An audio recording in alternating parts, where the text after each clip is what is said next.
Chapter 2. So the astounding benefits of a raw food lifestyle. Why would you want to eat only raw foods? What's it going to do for you?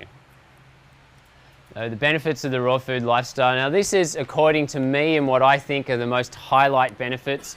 People amongst the raw food craze may give you 100 different benefits and huge lists, which many of them may be. I think these are the most important. The first one is to do with increased energy. So our energy is generally light and uplifted if we eat a lot of raw foods. Now please remember there's a difference between an external lightness and a stored vitality.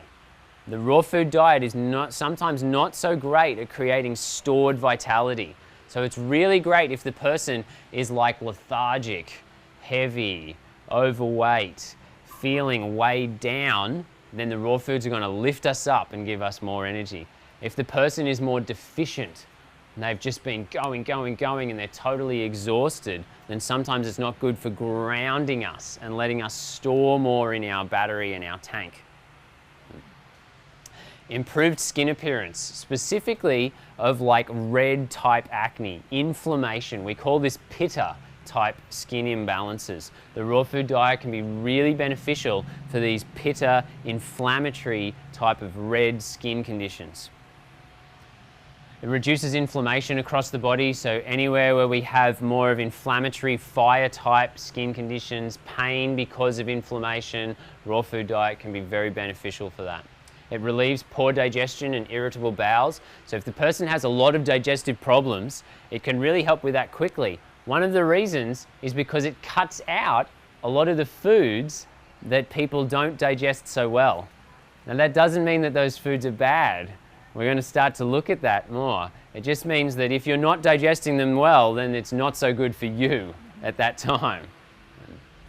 Weight loss, amazing for weight loss. It's really good at helping the body to lose weight effectively. It's important that we understand a balance with that, and that for some people they may need to return to a holistic diet, using it for a period, depending on their constitution, their body type.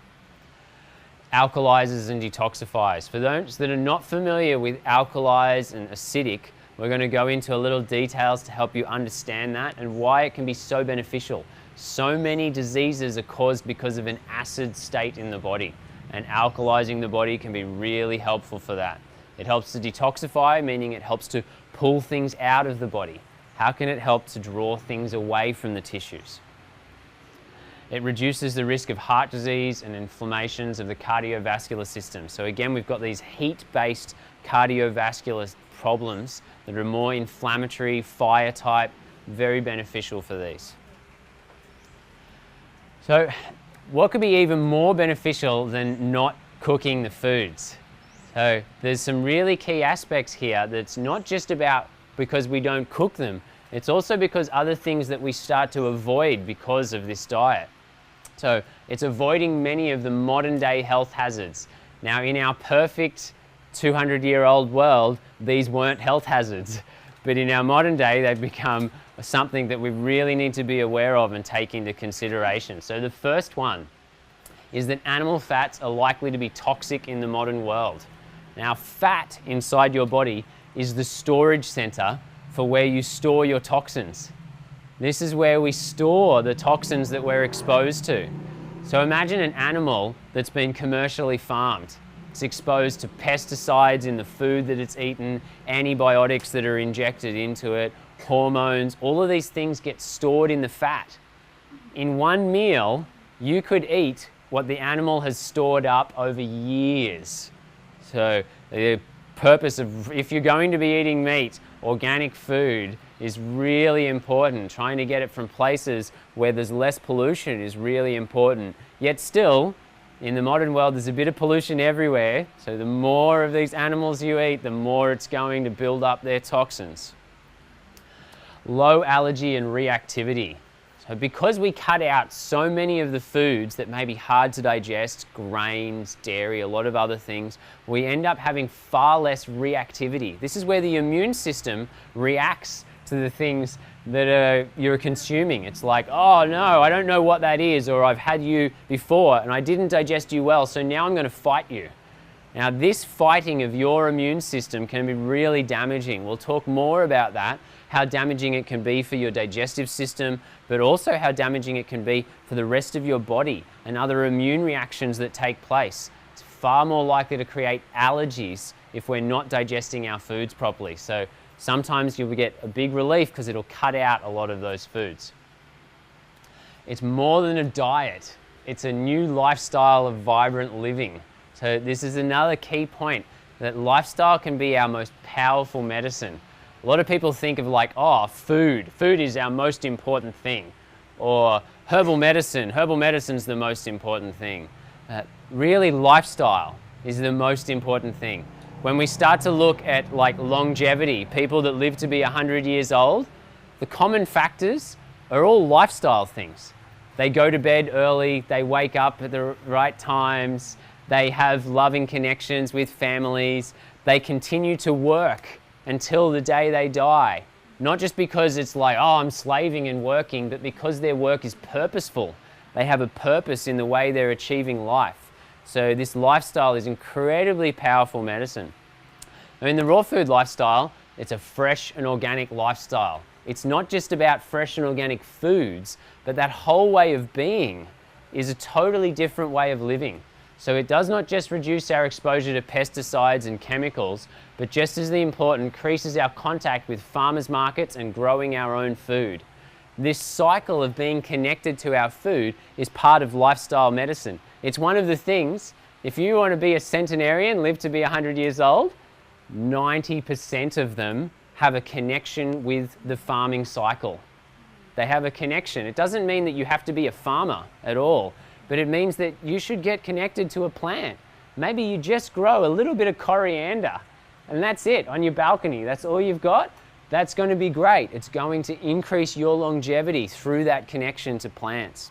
I'm going to tell you a little bit of an experience here, because raw foodies generally avoid supermarkets like the plague. They're like, no, the supermarket, the evil supermarket. And there's more than just because of the foods and that whole process. Just imagine that I'm walking into a supermarket. It's pretty much the same thing anywhere in the world. It's a big concrete building with wires all through it, electromagnetic pollution that's running through the whole building. There's fluorescent lights on the top, these soul-deadening fluorescent lights coming down from above. And the smell of chemical, freshly cleaned floor coming from below. I go around and I'm like, oh, there's my veggies. And they're perfect fantasy veggies. They all look just right. There's no dirt anywhere on them. I get my perfect fantasy veggies and I put them in the cart and I go up to the checkout and there's the checkout lady and she gives the other person a change. And she says, hi, how are you? Derp, derp, derp. There's very little like soul connection taking place. It's like, oh yeah, how are you doing, Kim? There's like this constant connection. So then I take my veggies home, I put them in the fridge, and in 2 days they're starting to go off. They don't last very well at all. It's like, oh, why? I just bought them from the supermarket, 2 days. Now veggies can last a lot longer than that if they're closer to fresh. Now let's switch the table. Now let's put it to a farmer's market. Now if I go to a farmer's market virtually anywhere in Australia, and I've only been to one in Indonesia now and it was the same experience as well. Now I go to the farmer's market, it's normally an outdoor venue. So it's generally low overhead costs, which means the food doesn't have to pay for this huge venue. It means the farmers can now bring their trucks right up to the spot. Their stall is out the back of their truck. So the farmer is selling directly to you. They're all beautifully unique, different little stores in their own way. It's a green area and I can smell the freshly cut grass and the earthy mud, and as I breathe it in, it feels amazing to my soul in this connection. I walk up to the store that I usually stop at and I'm like, oh, hi, Farmer John. And he's like, looks up at me, well tanned, farmer's gaze. He's like, hi, Kim. He knows my name. There's a connection. We start to talk about his family and what's going on. And he says, this week there's been a lot of rain, so the mushrooms look a little bit weird, but he assures me they taste okay. So I get the veggies, I put them into my crate. not plastic bags, my thing that I've brought with me.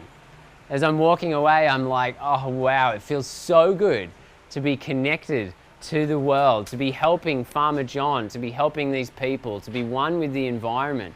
It's a completely different feeling. I take home my veggies and they seem to last the whole week really well.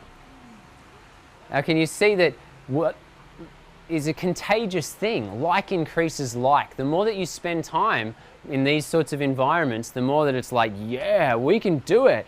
We can save the world through farmers markets. We can eat raw foods. It's this contagious thing that spreads between us. So it's an amazing lifestyle medicine to take into account is how you're living, who you're interacting with. And this raw food lifestyle increases your interaction with people that are in that same frame of mind. Vibrations. Now, vibrations are like subtle light particles that are moving off in all directions. A lot of us consider that like, oh, if I can't see it, it's not real. But did you see the TV wave that just came through? Did you see the Wi-Fi wave? There's all these things that are constantly going through beyond our five senses. These vibrations are held inside foods and substances. So our body holds onto them and has a little memory of them. There's a great doctor in Japan, Dr. Masaru Emoto. He's done lots of studies on how water holds these vibrations, and you can see how it affects the water. So a lot of our foods have huge amounts of water, just as we do. The vibrational effect is being stored in those foods and affects our body as we eat it. So the closer it is to nature, the more it's got those natural vibrations. The more it's been through supermarkets, a lot of other things, the more it's got fluorescent light vibrations and all the other things that take place in that environment. Environmental benefits. This is just huge for the raw food lifestyle. So there's no bad farming practices that destroy our planet. It would banish world hunger and starvation because no meats are consumed. A lot of people don't realize how much meats consume our resources. Now, around 70% of the world's grain is fed to livestock. 70% of the grain, that's not just the food we produce, just the grain we produce is fed to livestock.